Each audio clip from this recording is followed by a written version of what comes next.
Hi வணக்கம் and welcome to gardening Tamil. இன்றைக்கி நம்ம என்ன பார்க்க போகிறோம் அப்படின்னா, வீட்டில் இருக்கக்கூடிய செடிகளை தாக்கக்கூடிய பூச்சிகளையும் புழுக்களையும் எப்படி நம்ம வீட்டில் இருக்கக்கூடிய பொருட்களை வச்சு கட்டுப்படுத்தலாம் அப்படிங்கிறத பார்க்க போகிறோம். இதுக்கு தேவையான பொருள் என்னன்னு பார்த்தீங்கன்னா, வெங்காயம், வெள்ளைப்பூண்டு, ஒரு சின்ன பச்சை மிளகாய், இது மட்டும் போதும். இது எப்படி செய்கிறது அப்படிங்கிறத வீடியோவில் பார்க்கலாம். அதுக்கு முன்னாடி நீங்கள் இன்னும் கார்டனிங் தமிழ் சேனலை சப்ஸ்கிரைப் பண்ணிங்கன்னா மறந்துடாமல் கீழே ரெட் கலர் சப்ஸ்கிரைப் பண்ண ப்ரெஸ் பண்ணி சப்ஸ்கிரைப் பண்ணிக்கங்க. பக்கத்தில் இருக்கக்கூடிய பெல் பட்டனையும் ப்ரெஸ் பண்ணிக்கோங்க.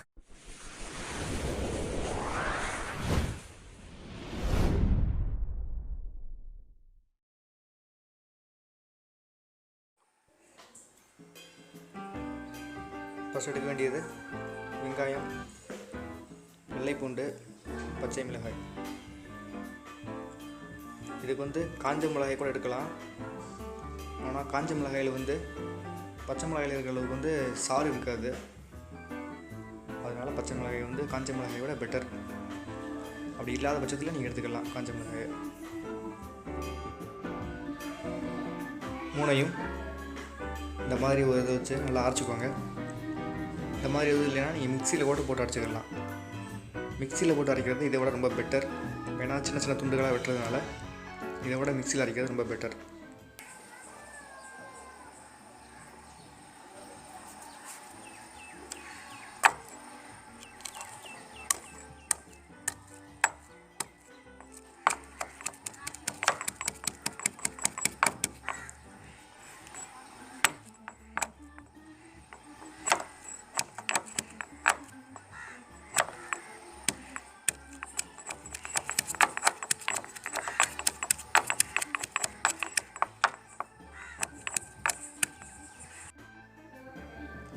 இந்த நல்லா அடித்தாச்சு.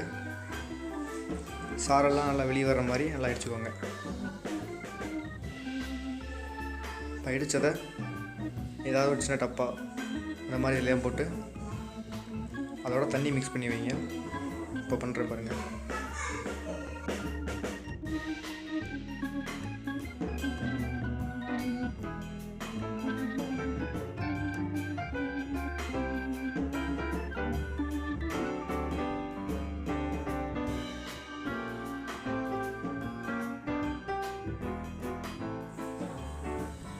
அதில் ஃபுல்லாக தண்ணி ஊற்றினதுக்கப்புறம் இதில் தான் அடித்தோம் அப்படிங்கிறதுனால இதுலேயும் கொஞ்சம் போல் சாறு ஊட்டியிருக்கும்.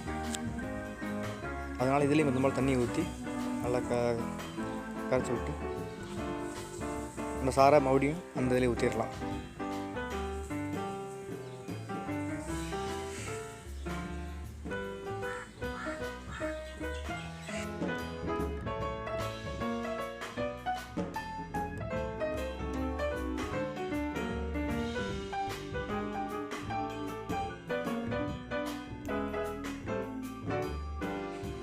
எல்லாம் ஊற்றுனதுக்கப்புறமா அப்படியே 15 to 30 நிமிஷம் வைங்க. 15 நிமிஷம் கழித்து நல்லா அது தண்ணியெல்லாம் ப்ரௌன் கலரில் மாறிப்போம். அந்த ப்ரௌன் கலர் தண்ணியை செடியில் ஊற்றலாம். இப்போ செடியில் பார்த்தீங்கன்னா புழு தாக்கியிருக்கு.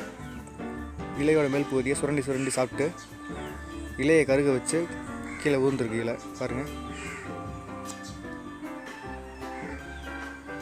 புழு கடிச்சு இந்த நல்லா தெளிவாக தெரியுது பாருங்கள். இலைகளோடைய மேல் பகுதி போகிறா புழுகளுக்கு கரும்பி இருக்குது. இதனால் இலைகள் காய்ந்து விழுந்துடும். செடியில் பாருங்கள், இலை சுத்தமாக இல்லை. இப்போ என்ன ஸ்ப்ரே பண்ணுறதுக்கு எதுவுமே பொருள் இல்லாதனால நான் அப்படியே ஸ்ட்ரெயிட்டாக அந்த மாதிரி தெளிச்சிட்டேன். ஸ்ப்ரே பண்ணுறதுக்கு ஏதாவது ஸ்ப்ரே சின்னதாக இருந்துச்சுன்னா நீங்கள் அது மூலமாக தெளிங்க. அதுதான் ரொம்ப நல்லது.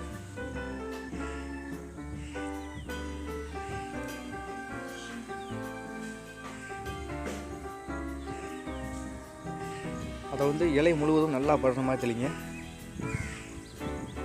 இது இலையை கடித்து சாப்பிடக்கூடிய புழுக்களை கட்டுப்படுத்தும். அப்புறம் இலைகளை சாறு உறிஞ்சக்கூடிய பூச்சிகளையும் கட்டுப்படுத்தும்.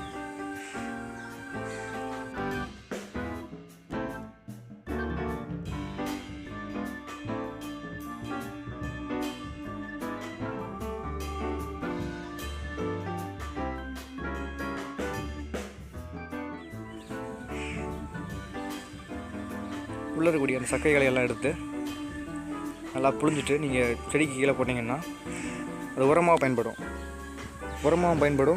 வேர்த்தாக்கக்கூடிய பூச்சிகளையும் புழுக்களையும் ஓரளவு கட்டுப்படுத்த ஹெல்ப் பண்ணும். அதனால் வேஸ்ட் பண்ணாமல் செடிக்கு கீழே போட்டுருங்க. இந்த வீடியோ உங்களுக்கு பிடிச்சிருந்துச்சுன்னா லைக் பண்ணுங்கள். அடுத்து உங்களுக்கு என்ன வீடியோ வேணும் அப்படிங்கிற கமெண்ட் பண்ணுங்கள். மறக்காம கார்டனிங் தமிழ் சேனலுக்கு சப்ஸ்கிரைப் பண்ணிக்கோங்க.